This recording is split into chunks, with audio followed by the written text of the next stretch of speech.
Welcome to the Synoptic Gospel, Overview of the Gospel Series, Part 5, the Synoptic Gospels.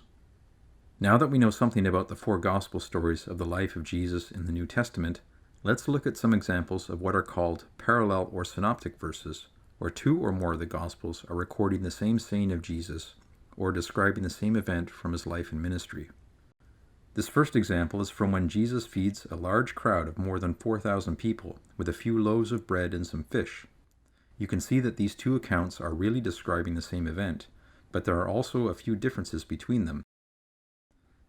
So note the similarities in their wording, and also the differences.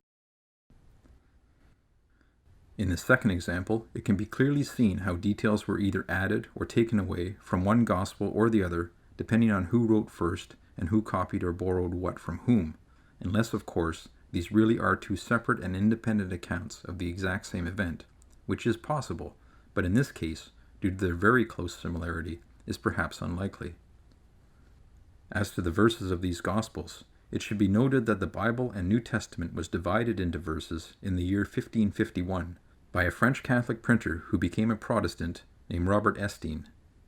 And while dividing the existing chapter divisions into verses made it easier to reference everything, here you can see that Mr. Estienne did not remember how he had previously divided the verse the first time that he saw it, when he was assigning the verses to the same set of words in Matthew. So, as always, there is more than one way to do anything. And all of these differences among the similarities within the parallel sections of the Gospels gets even more interesting and complex when a saying is told or an event described in three of the Gospels.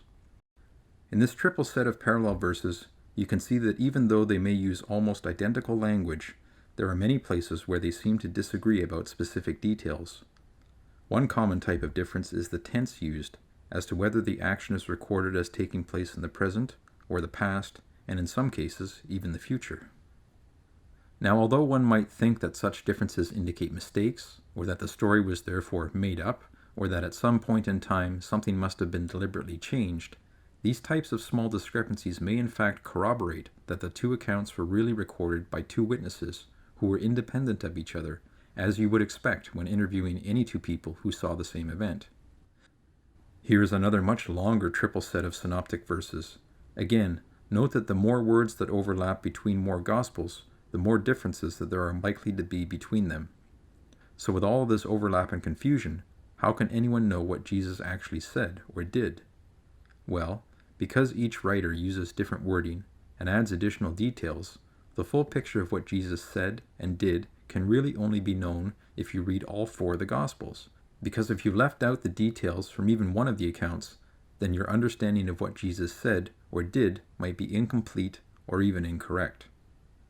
So here's another example of three synoptic parallels that now includes the Gospel of John, and you can see how closely Matthew and Mark parallel each other, and that John clearly wrote his version of the same events to add information and details that were lacking in the Gospel stories that already existed. And some of the details that John adds are interesting, and some are important. And keep in mind that if John were an actual apostle of Jesus, then at the end of his life, when it appears that he chose to record his account, then he was the only apostle still alive who had actually been with Jesus as a witness of the things that he wrote about. So each of the apostles chosen by Jesus were martyred or died, and as mentioned, John reportedly was the only one to pass from this world of natural causes at an old age. So here it can be seen that it appears that as John the Apostle neared the end of his life, he finally decided to sit down and compose his version of the events that he thought were important from the life of Jesus, and that were for the most part lacking in the other Gospels. And it appears that John may have repeated stories from the other Gospels to add or clarify details that were unclear or missing. Here are some examples of the same event being described in all four of the Gospels. These first two short examples are from the night of the Last Supper, at the end of the ministry of Jesus, when he is arrested by the Romans in the Garden of Gethsemane. Again, note the similarities between them, and also their differences, and also the important details that are added by John's account. In this example, only John mentions that it was Peter who cut off the slave's ear, and it was the slave's right ear, although Luke the physician also notes that it was the right ear. And only John mentions that the slave's name was Malchus. Perhaps some of these details in this case are not really very important, But it does help to prove the case that the writer of John, even John himself, was likely right there with Jesus as an eyewitness to the horrific events of that historic night.